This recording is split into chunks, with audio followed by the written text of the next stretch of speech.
Alright, this is for the seniors. Um, Last time I was an egg, if you guys remember. Today I'm an apple. Why an apple?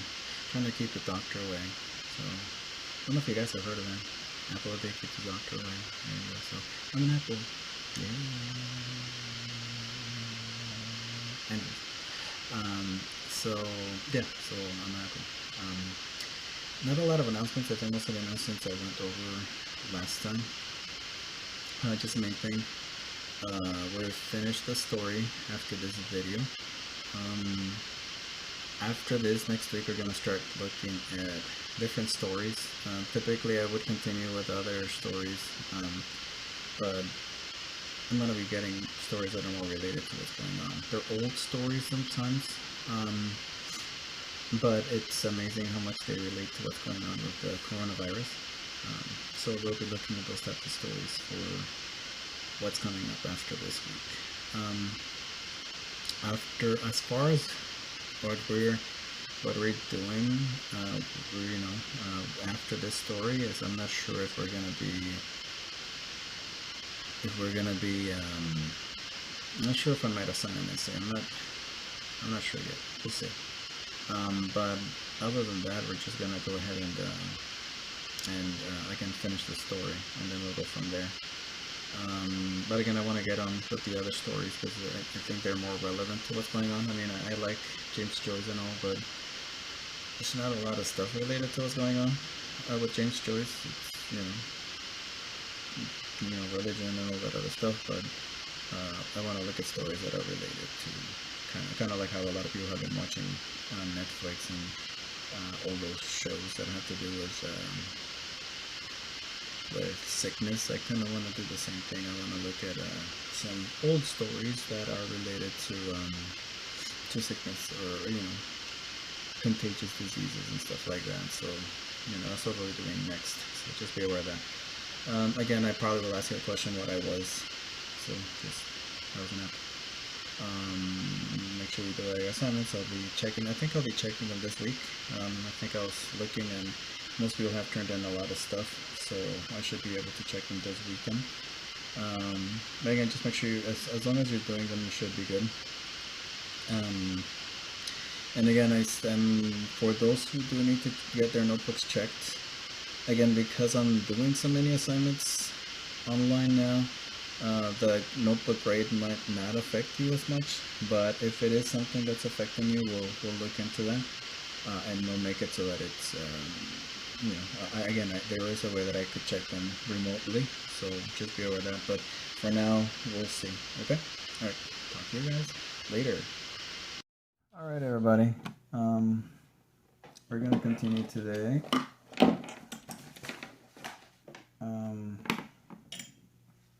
I think we should be able to finish the story today. I'm hoping. If not, then we should be. I don't know. We should be good. I think we should be able to finish it though. That's my guess. That's what my hope is. We'll see how that goes. Nah, we should wait to finish it. All right. So we left off here, and I think we talked about this last one that kind of made it seem like Polly was a temptress, I guess, if you will, tempting Mr. Doran. I don't know if he has a first name. Joe, maybe? I don't know. I don't know if I remember seeing a first name on here. No, I don't think so. So that part made it seem like, again, remember this was the girl who was singing that very flirty song, and then the mom was trying to get rid of her. So this does not make her look good at all. This makes women look, like she was just like a temptress, and now it's like maybe she planned it. She trapped the poor guy. That's where we left off. We'll see if that continues. So some people might even be feeling sorry for this guy. It's like, oh man, he really got it bad. Poor guy. Okay, so again, we'll continue. On nights when he came in very late, it was she who warmed up his dinner. He scarcely knew what he was eating, feeling her beside him alone at night in the sleeping house. And her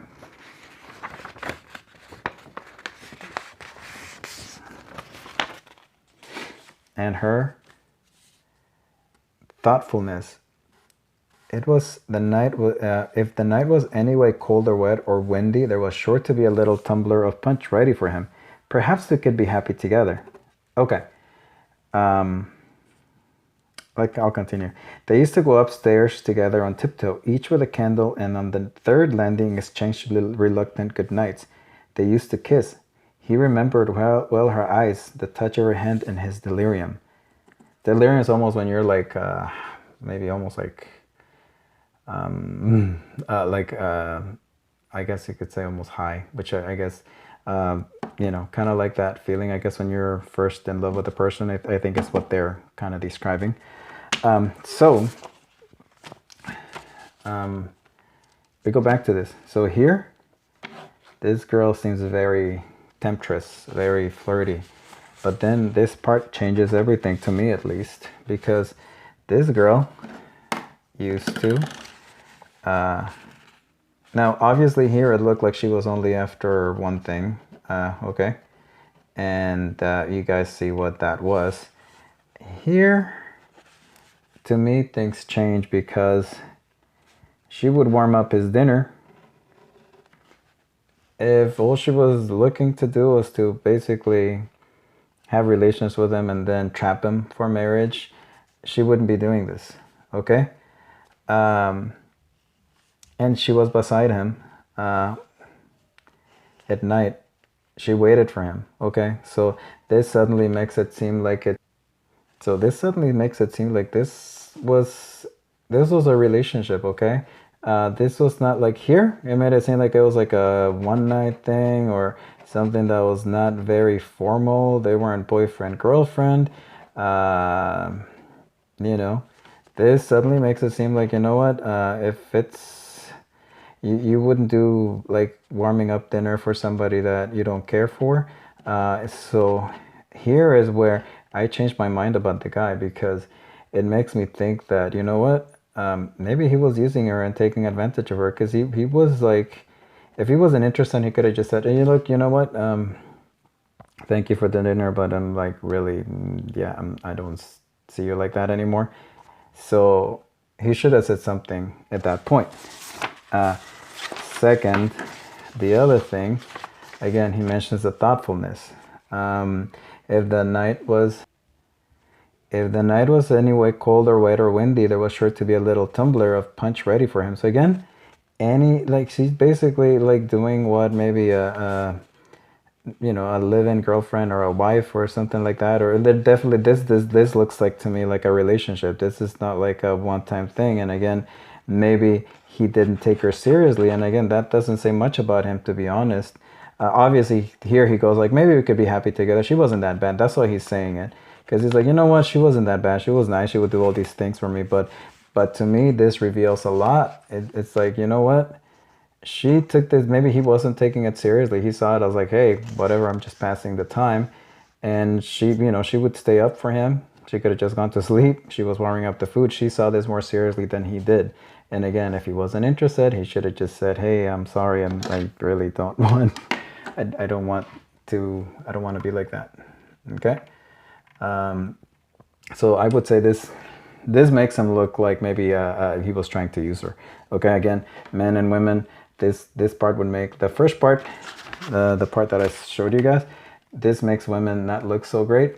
This part that I just read makes women look a lot better. Makes the guys not look so good because he was just kind of trying to use her. So definitely. And again, delirium is kind of like that excitement when people, very first, when you're in a relationship for not that long, infatuated, you're really into that person. So, that's what delirium is. I'll continue. So, but delirium passes. He echoed her phrase, applying it to himself. What am I to do? The instinct of the celibate warned him to hold back, but the sin was there. Even his sense of honor told him that reparation must be made for such a sin. So again, here is like, oh, that infatuation, that craziness you get when you're in when you're with somebody, like at first, he's like, yeah, I remember the being like that, but that passes. So that's what that's talking about. must be made for such a sin. All right, so he's saying the delirium passed, and he didn't want to go there, but again, he's like, I don't want to marry this girl. But then he's like, you know what? He has the sense of honor, so he's like, you know what? It's not right to just leave her, and just, you know. So he's like, I have to make up for it. The reparation must be made. So let me continue. While he was sitting with her on the side of the bed, Mary came to the door and said that the missus wanted to see him in the parlor. Again, this is Mary, the servant, the helper, okay? Wanted to see him in the parlor. He stood up to put on his coat and waistcoat, more helpless than ever. When he was dressed, he went over to her to comfort her. It would be all right, never fear. He left her crying on the bed and moaning softly, "Oh my God." Going down the stairs, his glasses became so dim with moisture that he had to take them off and polish them. He longed to ascend through the roof and fly away to another country where he would never hear again of this trouble. And yet a force pushed him downstairs, step by step. The implacable faces of his employer and of the madam stared upon his discomfiture. On the last flight of stairs, he passed Jack Mooney, who was coming up from the pantry, nursing 2 bottles of Bass. They saluted coldly, and the lover's eyes rested for a second or two on a thick bulldog face and a pair of thick short arms. When he reached the foot of the staircase, he glanced up and saw Jack regarding him from the door of the returned room. So this is a very hard situation for him. So I guess this is when they're going to talk to him and tell him, hey, you got to marry the girl. But Mrs. Mooney pretty much set this up. Number one, she has the son right there. And remember, this is the guy who says all those bad words, profanities, and then he's always getting in fights. They said he was good with the gloves, I think, if I remember correctly. And this guy's right there. So if he decides not to go with it, there's gonna be violence. And as Mr. Thorne is going down, he notices that Jack Mooney, he has that thick bulldog face and a pair of thick short arms. So this is, again, imagine a bulldog. It's not like a Chihuahua or, little dog. So this guy's, he could probably beat him up. So he's thinking, okay, this guy's gonna beat me up if I don't go along with this marriage thing. And then second, she's there and his employer is there. Okay, they're gonna talk to him. Hey, come and talk about how you did this to my daughter and how you're gonna marry her. And if you don't, you're gonna lose your job. So that's the insurance policy that's what's gonna happen. Okay. And then Jack Mooney's staring at him, regarding him. Okay, so this is gonna be trouble for him. So I don't think he's gonna have an escape. All right, we should be able to finish it. Suddenly he remembered the night when one of the music hall artistes, a little blonde Londoner, had made a rather. Make sure you guys could see this.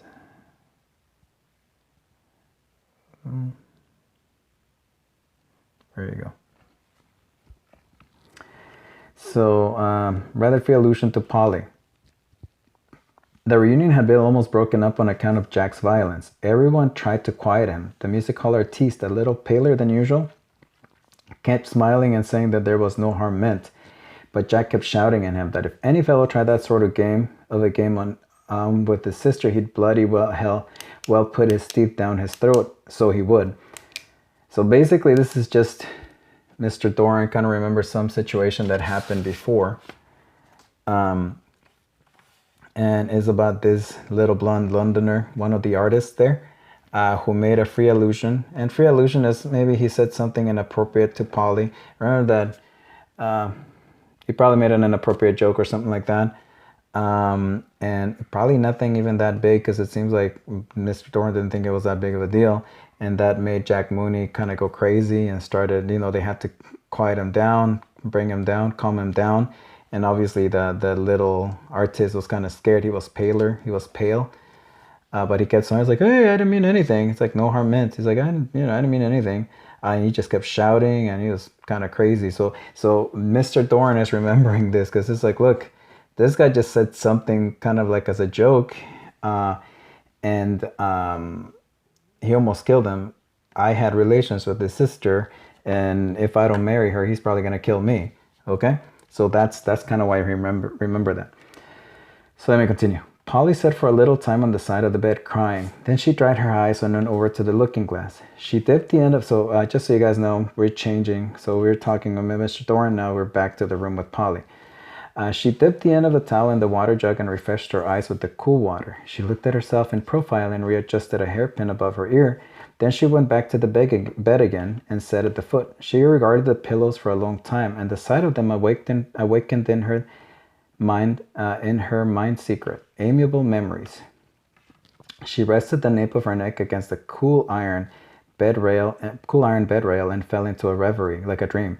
There was no longer any perturbation visible on her face, so she was kind of bothered, but then not really bothered anymore. She was like started daydreaming, I think. So obviously this is kind of like a big difference, okay? So remember, it's like, oh my God, I don't know what to do. I would kill myself. That's how she was acting. He feels like he's gonna die right now, Mr. Doran. At this point, she's like, okay, I'm relaxed now. I'm chill. I'm like, it's all good. Probably because she knows that he's gonna have to marry her. This part doesn't make her look too good because it's like he's like, okay, I'm cool because I know I'm gonna get what I wanted anyways. Okay, but we'll see. She waited on patiently, almost cheerfully, without alarm. Her memories gradually giving place to hopes and visions of the future. Her hopes and visions were so intricate that she no longer saw the white pillows on which her gaze was fixed, or remembered that she was waiting for anything. So she just started daydreaming. She's just daydreaming. They don't really say, visions of the future. Maybe the future with Mr. Doran again. They don't say, but again, this part is she's not really worried anymore. And let me continue. At last she heard her mother calling. She started to her feet and ran to the banisters. Polly, Polly. Yes, Mama. Come down, dear. Mr. Doran wants to speak with you. Then she remembered what she had been waiting for. Okay, and that's the end of the story. Now, obviously, what was she waiting for? She was waiting for Mr. Doran to pop the question, okay? To say, will you marry me, kind of thing. So that's kind of what she was waiting for. Again, it's not like she was sweating bullets. She wasn't really that nervous about it because it looked like, yeah, that's going to happen anyways. Obviously this part is like, Mr. Doran wants to speak with you. And again, it's kind of like, I don't know how romantic this would be. I don't think she cares, but I mean, it's kind of like, yeah, he wants to speak with you. Obviously he's going to be proposing to her. And you know, at this point it's kind of like forced, almost with like a shotgun. There's the boss, there's Jack Mooney who's gonna kill him if he doesn't propose, and there's the lady, so he's got no options and he has to ask her to marry him and he's done. Okay. As far as women's portrayal, this story showed a lot of women's portrayal with the way that they showed Mrs. Mooney was strong, very strong. She manipulated everything, even to get her daughter married off. The daughter seemed weak, well, although Mrs. Mooney was weak at one point with the fact that she was being abused, but then she got herself up, so it makes women look strong. But then, like I said, almost conniving, deceitful, because they kind of fooled the guy also with the daughter, kind of did the same thing. But also caring, because she was making him dinner. And again, the guys, they make them look in some ways bad, because almost they made him look bad, because one of them was a wife beater, the other one was always fighting. And then this Mr. Doran, even though at first, at least I was like, oh, this guy, maybe they kind of tricked him, but you know, that couple of paragraphs made it seem like, you know what, he kind of led her on a little bit. He could have just said, you know what, I'm not really interested in a relationship. You don't need to stay up for me and warm up my dinner. I'll just eat it cold. But again, he was happy kind of having his cake and eating it, I guess. And so as far as paralysis, the way that we see paralysis here is that obviously he's going to be stuck. He even said it, once you're married, you're done for. He's going to be done for because he's going to be marrying her, so he's going to be paralyzed. Religion, we don't get a lot of religion here, but there's that religion part where the priest was asking him all those crazy questions about his the relations he had with, not relationship, but I'm talking about the relations, the sexual relations he had with Polly. And the priest is trying to get every little detail out of it. And again, that seems, to me at least, seems kind of perverted. So this is kind of a way that that James Joyce showed that. Okay, so again, it's the end of the story. It's probably, we're not going to be reading anymore. Typically, we would read one more story from, we might still go back to it, but at this point, we're going to be stopping with James Joyce, and we're going to be moving on to stories that are more related to what's happening right now with the coronavirus. But again, hopefully you guys still enjoyed this story, even though it really has nothing. I will say this though. When it comes to right now, everybody should be feeling a little bit of paralysis, because pretty much most of us are stuck at home. We're stuck not too far from the house. We can't really go to a lot of places, even if you know, they close parks down. They close a lot of things down that people usually do. So, and even if you like video games, at some point you can only play so much. And if you like basketball, well, the NBA is gone. So I think we all should be feeling a little bit of paralysis. Okay. So anyways, I'll talk to you guys next time. This should be it for the week.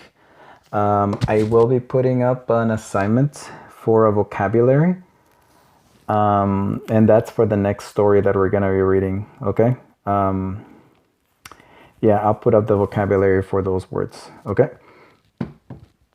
But again, for now, just I guess have a safe time. Make sure you wear a mask wherever you go. I know it's crazy out there. If you don't need to go out, I'd say don't. It's better to be safe than sorry. Okay. All right, you guys. Talk to you guys later.